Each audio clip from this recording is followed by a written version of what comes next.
एक से बढ़कर एक गाड़ी की धड़ाधड़ कीमतें कम होना शुरू हो गई हैं। कंपनी ने 15 लाख नीचे की है, वो 4-5 अरब उसने इकट्ठा कर लिया है। कीमतें कम होगी, इन्वेस्टर निकलेगा, जेन्युइन बायर रहेगा, जेन्युइन सेलर होगा। खुद चाइना के अंदर गया गाड़ियां बनवाने के लिए, इलेक्ट्रिक गाड़ी $4500 में मुझे वो रेडी दे रहे थे। आप तसव्वुर कर सकते हैं कि इस मुल्क के साथ क्या हो रहा है।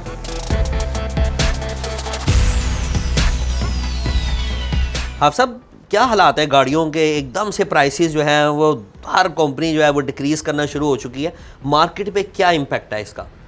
मार्केट पे इम्पैक्ट बड़ा अच्छा है। जिसने अभी एक कंपनी ने 15 लाख नीचे किया तो उसने को 4-5 अरब कम से कम उसने इकट्ठा कर लिया, तो मतलब मार्केट में हिलजुल हो गई। अच्छा है, कीमतें कम हो रही हैं तो बहुत अच्छा हुआ। नहीं, किसी ने 7 लाख कम किया है, किसी ने 15 कर दिया है, किसी ने 3 कम कर दिया, और एकदम से कोई पॉलिसी ऐसी आ रही है या कोई गाड़ियों में कोई कंपनीज को कोई नुकसान हो रहा है या एकदम से बंद करने लगे हैं, कुछ ऐसा सेटअप करने लगे हैं। नहीं, ऐसा कुछ नहीं है।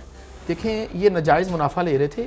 इन्वेस्टर कमा रहा था तो 50 लाख की थी गाड़ी तो 55 पे बिक रही थी, 4 ऑन 5 ऑन आ गया तो इन्वेस्टर खाता था। इन्होंने कहा इन्वेस्टर क्यों खाता, हम खाएंगे। इन्होंने कीमतें बढ़ाई, वो आर्टिफिशियली करते करते ये अब जो 40 लाख की गाड़ी थी वो 6 मिलियन प्लस में ले गए। अब वो सेल कम हुई तो इन्होंने अपना मुनाफा जो है वो कम किया। मैं समझता हूँ जो भी कंपनी है जिसने 15 लाख कम किया तो उसने अपने 18 लाख मुनाफे में से 15 कम कर दिया, 3 अभी भी मुनाफे पे है। मकसद ये है, देखिए अब आगे आने वाली सिचुएशन जो है वो लोग जानना चाहते हैं।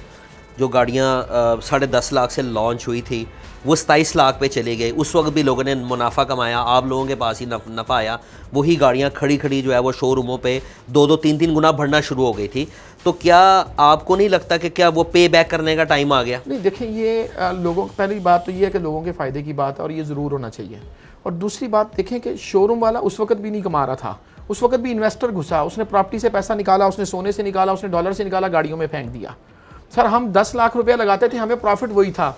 आज हम 27 लाख रुपया लगाते हैं, हमें प्रॉफिट वही है। जो इन्वेस्टर था, इन्वेस्टर ने मार्केट ख़राब की थी। अब ये जो आज हुआ, अब जो कुछ होने जा रहा है पाकिस्तान में आगे इंशाल्लाह, ये बड़ी मुस्बत चीज़ें हैं कि देखिए अब कीमतें कम होंगी, इन्वेस्टर लगेगा यार कीमतें कम हो रही है, इन्वेस्टर निकलेगा, जेन्युइन बायर रहेगा, जेन्युइन सेलर होगा। तो मार्केट एक्चुअल अपनी पोजीशन पे चली जाएगी। 2017 में जिस तरह गाड़ियों पे ऑन नहीं होता था तो ट्रेड चलती थी, ऑन नहीं होता था, इन्वेस्टर नहीं घुसता था। लेकिन अब जो मार्केट में पैनिक बन गया हुआ है, अब लोग, यानी कि उनका एक ही सवाल है कि जो गाड़ी अब इस वक्त एक हमारी बड़ी कॉमन इस्तेमाल की जाने वाली गाड़ी है जो स्टार्टिंग में 27 लाख की थी, आज वो 90 लाख की चली गई है। सुनने में आ रहा है कि वो गाड़ी भी अब 65 लाख पे आने वाली है। अब देखिए ये ना मेरा नहीं ख्याल कि कंपनियाँ इतनी नेक हो गई हैं कि ये अब वो 65 लाख रुपए पे आए। गवर्नमेंट को चाहिए, गवर्नमेंट आज भी सोचे कि अगर वो 6 मिलियन की गाड़ी में से वो 15 लाख कम करके भी प्रॉफिट में है तो बाकी कंपनियां क्या जुल्म कर रही हैं। मतलब कि जो 9 मिलियन वाली गाड़ी है वो 30 लाख से कम नहीं कमा रही। ये अंडरस्टूड बात है। पाकिस्तान की जो जितने भी यहाँ पे ये कार असेंबलर हैं, मैन्युफैक्चरर नहीं है, ये सारे जो रिबेट्स लेते हैं, ये जितने भी यहाँ पे टैक्स में जो भी ये चीज़ें बचाते हैं, ये एज ए मैन्युफैक्चरर इनको फैसिलिटीज़ मिली हुई हैं। लेकिन ये तो 9 मिलियन की गाड़ी में 3 मिलियन कमाते हैं। और सबूत आज आपने देख लिया कि 62 लाख की गाड़ी अगर 47 लाख की होती है तो उसके बाद भी वो बुकिंग कर रहे हैं और वो अल्टीमेट नुकसान पे तो नहीं बेच रहे ना। आगे क्या देख रहे हैं आप? आने वाले वक्त में जो गाड़ियाँ उनकी प्राइसें कितनी कम होने वाली हैं इंपोर्टेड और लोकल गाड़ी में? देखिए, इंपोर्टेड गाड़ी तो ऑलरेडी कम होती जा रही है। वहाँ पे माफिया नहीं बैठा हुआ, वहाँ कोई माफिया नहीं है। वहाँ जिस तरह डॉलर नीचे आया उसी तरह आपकी गाड़ियों में प्राइसेस नीचे आनी शुरू हो गई।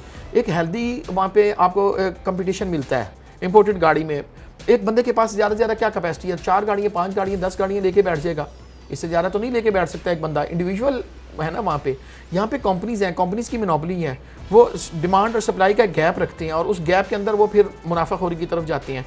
और फिर जब वो देखते हैं कि इन्वेस्टर कमाता है तो कहते हैं नहीं, इन्वेस्टर नहीं, हम खाएंगे सारा कुछ, इन्वेस्टर क्यों खाएगा।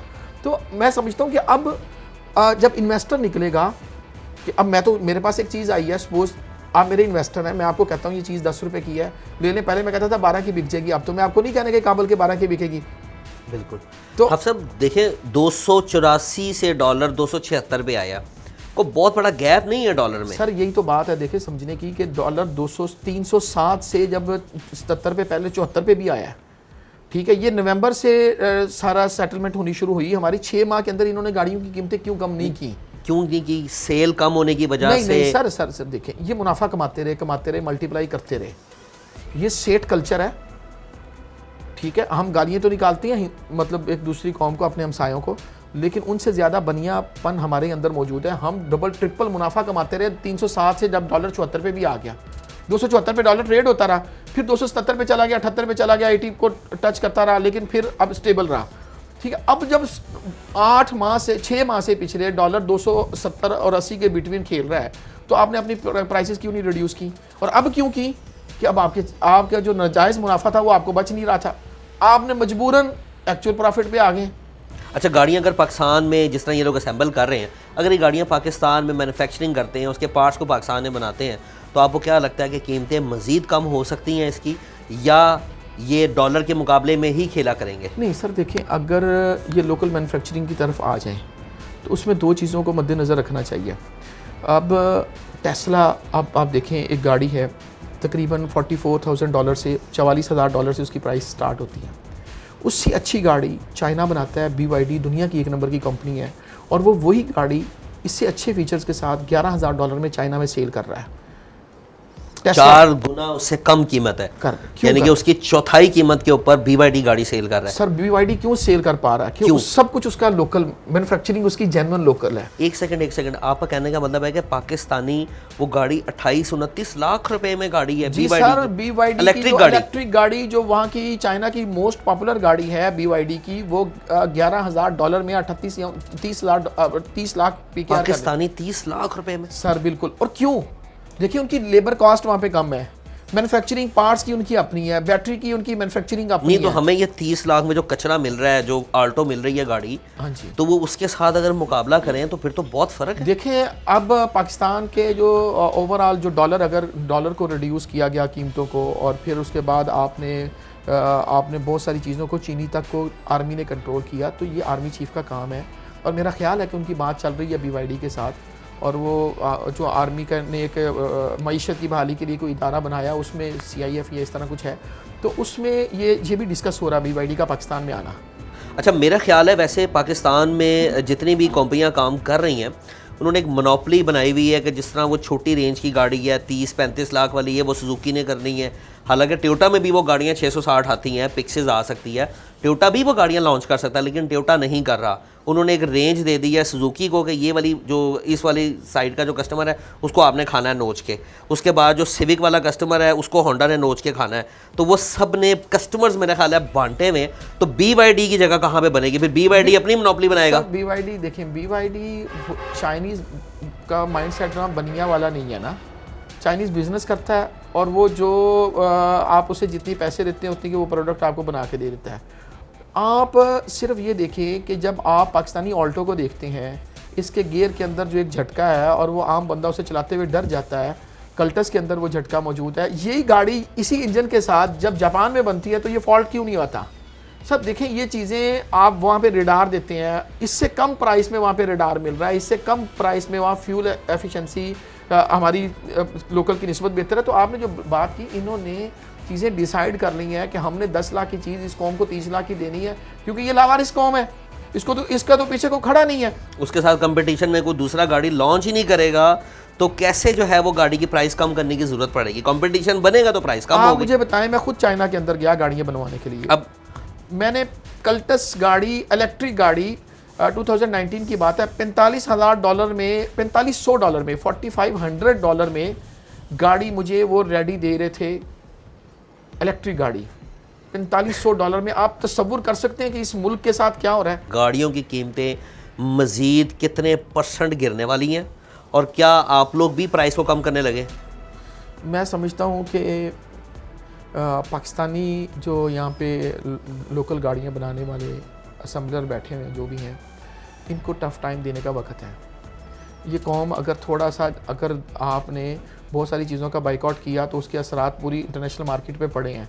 अगर इनको थोड़ा सा टफ़ टाइम दिया जाए, कौम ये आज जो इनको 5-10 अरब रुपया दे आई है, उसने 15 लाख रुपया कम किया, कौम थोड़ा सा सब्र कर ले, ये वैसे ही रुलने देखिए ना, वो जो 7 लाख रुपए जिस गाड़ी ने कंपनी कम किया है, वो उसके कंपटीशन में कम किया है, क्योंकि उनके मुकाबले में जो उसकी प्राइस थी स्विफ्ट की वो बहुत ज़्यादा थी, और जिस गाड़ी की कीमत कम की गई है वो उससे बहुत बेहतर है, उसकी उससे बहुत ज़्यादा ताकत है। अगर तो उन्होंने मजबूरन कम किया है कंपटीशन में। कंपटीशन बन जाए तो ये आवाम के लिए बड़ी अच्छी बात है, और जो लोग इस पे ववेला कर रहे हैं वो नाजायज़ कर रहे हैं। इतना आपने कमाया 2 नंबरियाँ करके, लोगों को मजबूर किया गया कि वो 60 लाख की गाड़ी 90 लाख में लें। तो ये वक्त है, अगर आवाम को कोई सूखा सांस मिल रहा है तो लोगों को सूखा सांस लेने देना चाहिए। आप साहब ये बताइए कि अब बिल्कुल अब आपने अपनी जो है ना वो सही बात बतानी है कि अब जो कीमतें कम होने जा रही हैं गाड़ियों की, तो जो गाड़ियाँ आपने इन्वेस्टमेंट की हुई है, जो आपके पास गाड़ियाँ खड़ी हैं, क्या वो गाड़ियों की कीमतें अब कम करेंगे? हम पहले भी करते हैं अल्हम्दुलिल्लाह, और आपको पूरी तसल्ली देते हैं कि कंपनियाँ जो प्राइसेस कम कर रही हैं, लॉस है ना तो लॉस हम बेयर करेंगे। देखिए, एक हमने कमाया है और कमाने के बाद एक डिलीवर करने का वक्त आया तो हमें डिलीवर करना चाहिए। ये कोई ऐसी बात नहीं है कि कमाते हुए आप बड़े खुश हों और अगर कोई लॉस आ रहा है तो ये पार्ट ऑफ बिजनेस है।